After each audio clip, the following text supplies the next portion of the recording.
Hi, kindergarten scientists. This is Mrs. Shepherd, and I am filming this video for you from the guest room at my house. This is where visitors stay when they come to visit us. And I just wanted to create this video to tell you what you will be learning about this week and to do a read aloud. So, as you might remember, before we started our learning from home, we were talking about the parts of trees. So this week we're going to finish up talking about trees and then start to learn about other plants as well. So we are going to read right now a book called A Tree is a Plant, and I'm going to do my very best to help you see the pictures on the video, but it might not be as smooth as it normally is in class because this is only the second video I have ever made this way. So here we go. A tree is a plant.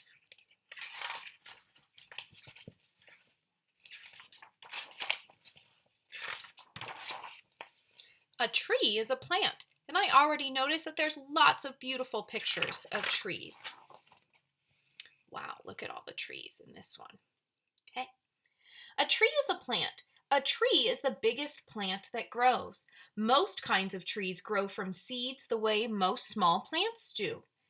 There are many kinds of trees. Here are a few of them. So it starts by labeling the trees. These are conifers. Okay. This is a persimmon tree. This is some palm trees, some lemon trees, a willow tree over here. Lots of types of trees. And this week I want you to look around all the different trees in your neighborhood. This tree grows in the country. It might even grow in your yard too. Do you know what kind it is? This is an apple tree. This apple tree came from a seed. The seed was very small. It grew inside of an apple. Have you ever seen an apple seed? Have you? I have. When I cut open an apple to eat it, there are seeds inside. Ask an adult to help you cut an apple into two. Boys and girls, this would also work with a lemon. If you can find a lemon and cut it open to see if there's seeds inside. This would also work with an orange. Cut it open and see if you can find the seeds inside. The seeds are in the center and they look like this. This is what apple seeds look like. Okay. Most apple trees come from seeds that are planted. Sometimes an apple tree grows from a seed that falls to the ground. The wind can blow the leaves over the seed, and the wind blows soil over the seed to cover it up.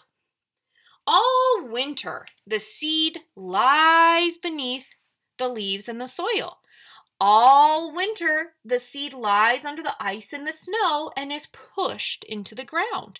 Even here, where we don't have ice and snow, the seed will just sit on the soil and under the soil until it is spring. Spring comes, rain falls, the sun comes out and warms the soil warmer and warmer. The seed begins to grow.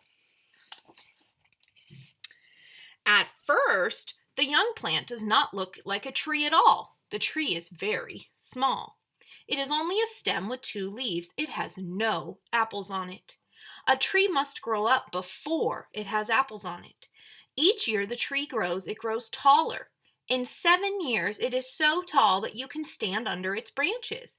In the spring, there are blossoms on the tree.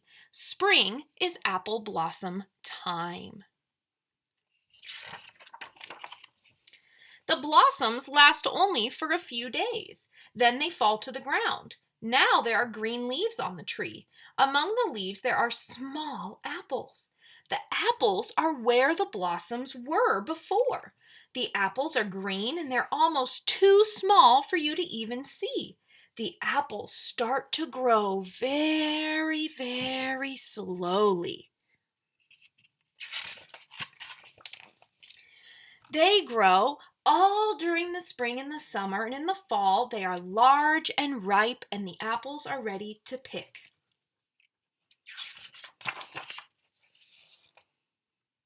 You see this one? We can see the apples and the leaves on the branches. We can see the branches growing out of the trunk of the tree.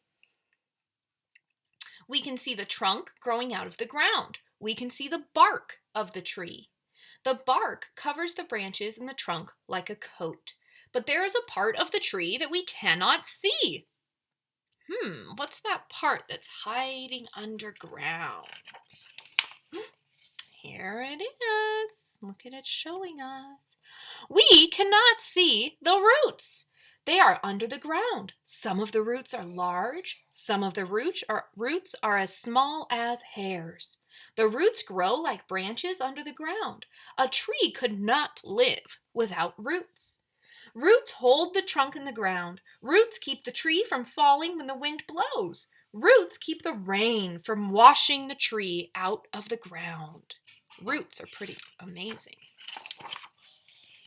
Roots do something more. They take water from the ground. They carry the water to the trunk of the tree. The trunk carries the water to the branches, and the branches carry the water to the leaves. I like this diagram, and how they have the arrows showing the water going up and out into the different parts of the tree.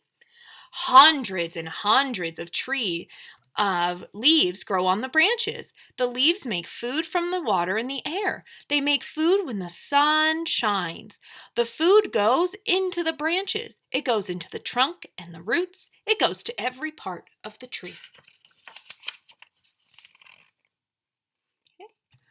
Fall comes and winter is near. The work of the leaves is over. The leaves turn yellow and brown. The leaves die and fall to the ground.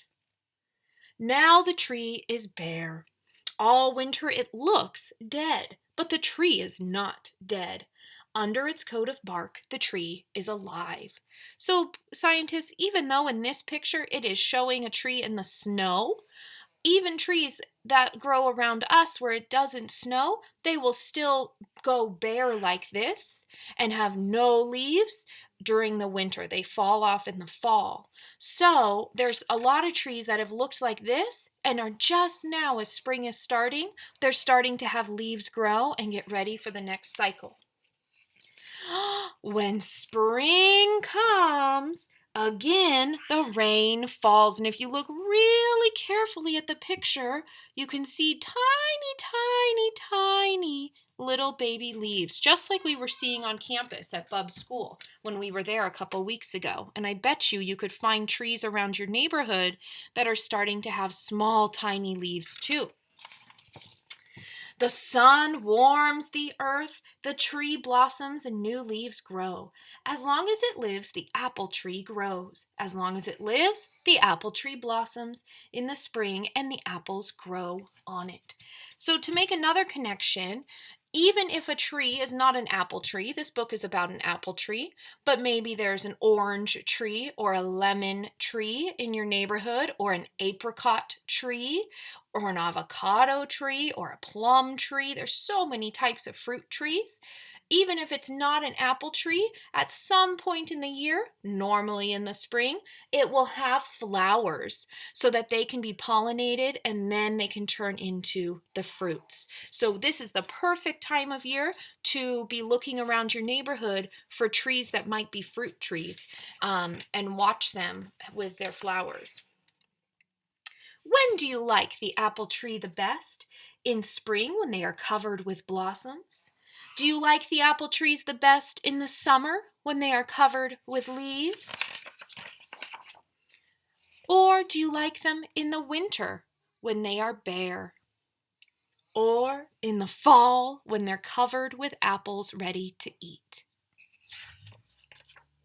So I want to encourage you for the rest of this week to observe some trees around your house or apartment or around your neighborhood, and draw some pictures of the trees and then label them. So label the roots, the trunk, the branches, and the leaves. And you can even get up close to them and really look at the trunks and really look at the flowers if you see flowers on the trees already. So I will check in with you again next week, and I hope you have a great week of continuing your learning about trees. Bye, scientists!